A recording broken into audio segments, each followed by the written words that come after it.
Martin Prakkat സംവിധാനത്തിൽ Kunchacko Boban, George George, നിമിഷ എന്നിവർ കേന്ദ്ര കഥാപാത്രങ്ങളായി എത്തിയ നായാട്ട് എന്ന സിനിമയുടെ കുറച്ച് മിസ്റ്റേക്സുകളാണ് നമ്മൾ ഈ ഒരു വീഡിയോയിലൂടെ കാണാൻ പോകുന്നത്. ഈ സിനിമ കാണാത്തവരുണ്ടെങ്കിൽ ഈ ഒരു സിനിമ കണ്ടതിന് ശേഷം മാത്രം ഈ ഒരു വീഡിയോ കാണാൻ ശ്രമിക്കുക. പ്രവീണിന്റെ കയ്യിൽ കാണുന്ന വടംവലിയുടെ തഴമ്പിന്റെ ഈ ഒരു മാർക്ക് അടുത്ത ഒരു ഷോട്ടിലേക്ക് വരുമ്പോഴത്തേക്ക് അതിന്റെ ഒരു പൊസിഷൻ ചെറുതായിട്ട് മാറിയിട്ടുണ്ടാവും.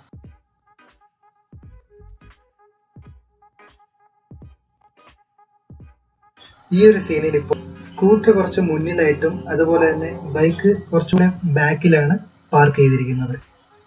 പക്ഷെ അടുത്ത് തന്നെ ഒരു ഷോട്ടിലേക്ക് വരുമ്പോഴത്തേക്കും രണ്ട് വണ്ടിയും തന്നെ വലിയ ഗ്യാപ്പ് ഇല്ലാതെ പാർക്ക് ചെയ്തിരിക്കുന്നതായിട്ട് കാണാൻ സാധിക്കും.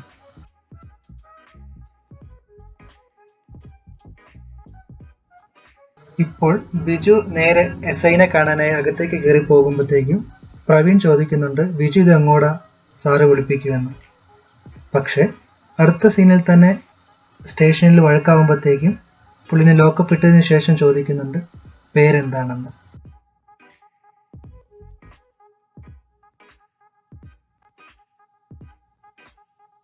വിനയൻ ആക്സിഡന്റ് ആയതിനു ശേഷം ഇപ്പോൾ കിടക്കുന്നത് ഒരു എഡ്ജ് ലൈനിന്റെ മേൽഭാഗത്ത് തന്നെ. പക്ഷെ ഒരു വണ്ടി വരുമ്പോഴത്തേക്കും വിനയനെ കാണിക്കുമ്പോഴത്തേക്കും വിനയൻ എഡ്ജ് ലൈനിൽ നിന്ന് മാറിയായിരിക്കും കിടക്കുന്നത്.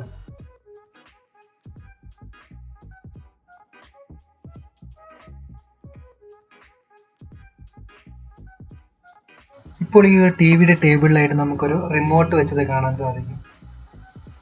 പക്ഷെ അടുത്ത ഷോട്ടിലേക്ക് വരുമ്പോഴത്തേക്ക് അവിടെ റിമോട്ട് ഉണ്ടാവില്ല.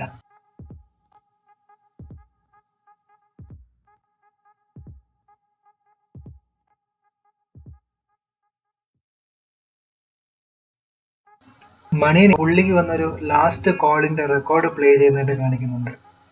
പക്ഷെ ആ ലാസ്റ്റ് കോൾ റെക്കോർഡിന്റെ മേളിൽ തന്നെ വേറൊരു റെക്കോർഡും കാണാൻ സാധിക്കും.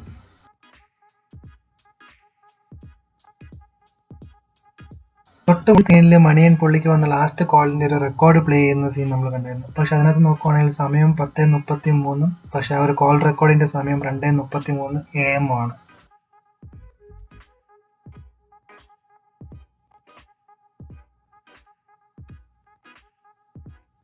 ഈ ഒരു ഷോട്ടിൽ ഇപ്പോൾ അനുരാധ വളരെ സീരിയസ് ആയിട്ട് ഫോണിൽ സംസാരിച്ചുകൊണ്ട് വരുന്നത് കാണാൻ സാധിക്കും.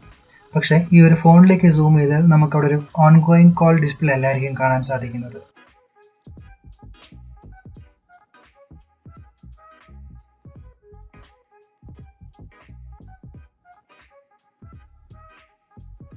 ഈ ഒരു ഷോട്ടിൽ ഹക്കീമിന്റെ തൊട്ടു പുറകിലായിട്ട് ഒരു പോലീസുകാരൻ ട്രാഫിക് ബാറ്റൺ ലൈറ്റും പിടിച്ചു നിൽക്കുന്നത് കാണാൻ പറ്റും.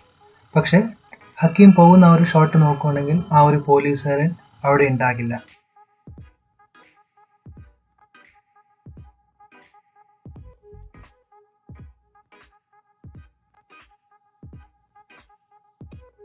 ഈ ഒരു ഷോട്ടിൽ ഇപ്പോൾ അനുരാധ ഫോണിൽ സംസാരിച്ചുകൊണ്ടിരിക്കുന്നതായിട്ട് കാണിക്കുന്നുണ്ട്. പക്ഷെ അനുരാധയുടെ ഫോണിൽ ആ ഒരു വാൾപേപ്പറിന്റെ കളർ റിഫ്ലക്ഷൻ അടിക്കുകയും അതുപോലെ തന്നെ ചെവിയിൽ നിന്ന് ഫോൺ എടുക്കുന്ന സമയത്ത് ആ ഒരു വാൾപേപ്പർ കറക്റ്റായിട്ട് കാണിക്കുന്നുണ്ട്. അതിലൂടെ നമുക്ക് മനസ്സിലാക്കാം അവിടെ ഒരു ഓൺഗോയിങ് കോൾ ഇല്ലായിരുന്നു എന്ന്.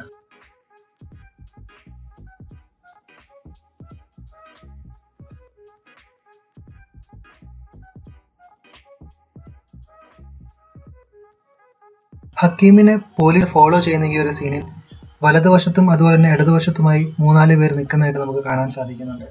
പക്ഷെ അടുത്ത ഷോട്ടിൽ തന്നെ നോക്കുകയാണെങ്കിൽ അവിടെ ആരും തന്നെ നിൽപ്പുണ്ടാവില്ല.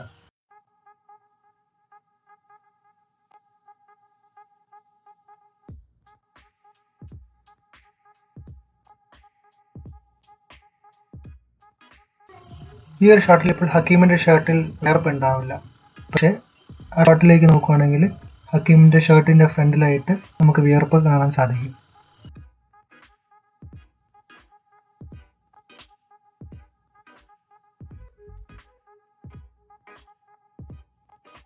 ഈ ഒരു ലൈവ് ന്യൂസ് തുടങ്ങുന്ന സമയത്ത് അവിടെ ടൈം എഴുതി കാണിക്കുന്നത് 10:30 AM എന്നാണ്.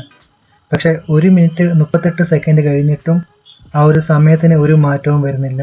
പിന്നെയും അത് കാണിക്കുന്നത് 10:30 AM എന്ന് തന്നെയാണ്.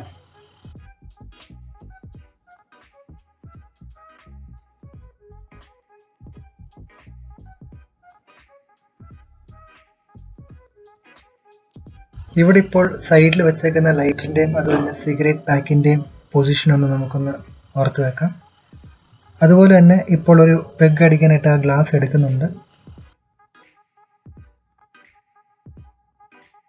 തൊട്ടടുത്ത ഷോട്ടിലേക്ക് വരുമ്പോഴത്തേക്കും ആ ഗ്ലാസ് ആ ടേബിളിൽ തന്നെ ഇരിപ്പുണ്ടാവും. അതുപോലെ തന്നെ ആ ഒരു സിഗരറ്റ് പാക്കിന്റെയും ലൈറ്ററിന്റെയും പൊസിഷനും മാറിയിട്ടുണ്ടായിരിക്കും.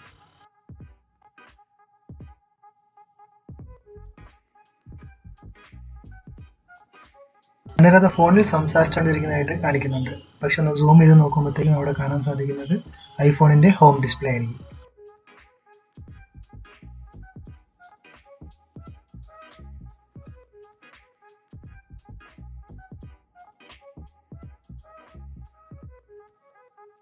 ഈ ഒരു സീന് ന്യൂസ് പറഞ്ഞു തുടങ്ങുമ്പോഴത്തേക്കും കാണിക്കുന്ന സമയം 5:10 ആണ്.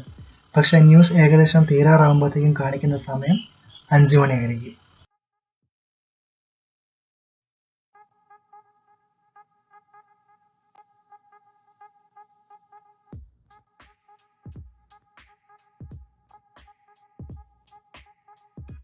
ഈ സീനിൽ ഇപ്പോൾ മണിയൻ പുള്ളിയുടെ പാന്റ് എടുത്ത് തറയിലേക്ക് ഇടുന്നതായിട്ട് കാണിക്കുന്നുണ്ട്.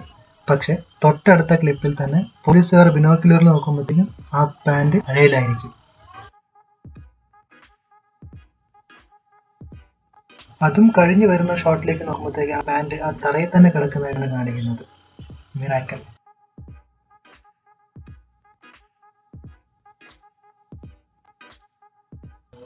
ഇവിടെ പ്രതി എന്ന് പറയുന്ന സുനിത അവിടെ അനങ്ങാതെ നിന്നിട്ടും ഈ പോലീസുകാർ അവളെ പിടിക്കാതെ ഈ അകത്തേക്ക് എങ്ങോട്ടാ ഓടിക്കൊണ്ട് വരുന്നതെന്ന് എനിക്ക് മനസ്സിലായില്ല.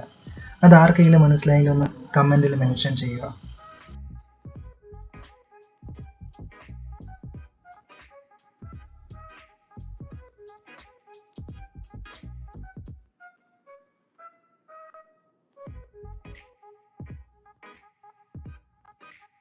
ഹാങ് ചെയ്ത മണിയന്റെ ബോഡി ഇറക്കുമ്പോഴത്തേക്കും മണിയന്റെ വിരലുകൾ ചെറുതായിട്ട് അനങ്ങുന്നത് കാണാൻ സാധിക്കും. പക്ഷെ അടുത്ത ഷോട്ടിൽ കാണിക്കുമ്പോഴത്തേക്കും മണിയന്റെ വിരലുകളെല്ലാം തന്നെ മടങ്ങിയിരിക്കുന്നതായിട്ടാണ് കാണിക്കുന്നത്. മണിയന്റെ ഫോണിലുള്ളത് ഒരു സിംഗിൾ സിമ്മും അതുപോലെ തന്നെ പ്രവീണും മണിയനുമൊക്കെ രക്ഷപ്പെടുന്ന സമയത്ത് ആ ഒരു സിം കാർഡ് എടുത്ത് അവർ ദൂരെ കളഞ്ഞ് എസ്കേപ്പ് ആവുന്നത് നമ്മൾ കാണിക്കുന്നുണ്ട്. മെമ്മറി കാർഡ് റിമൂവ് ചെയ്യുന്ന സമയത്ത് അവർ ദൂരെ കളഞ്ഞു എന്ന് പറയുന്ന ആ ഒരു സിം കാർഡ് ആ മൊബൈലിൽ തന്നെ ഉള്ളതായിട്ട് നമുക്ക് കാണാൻ സാധിക്കും.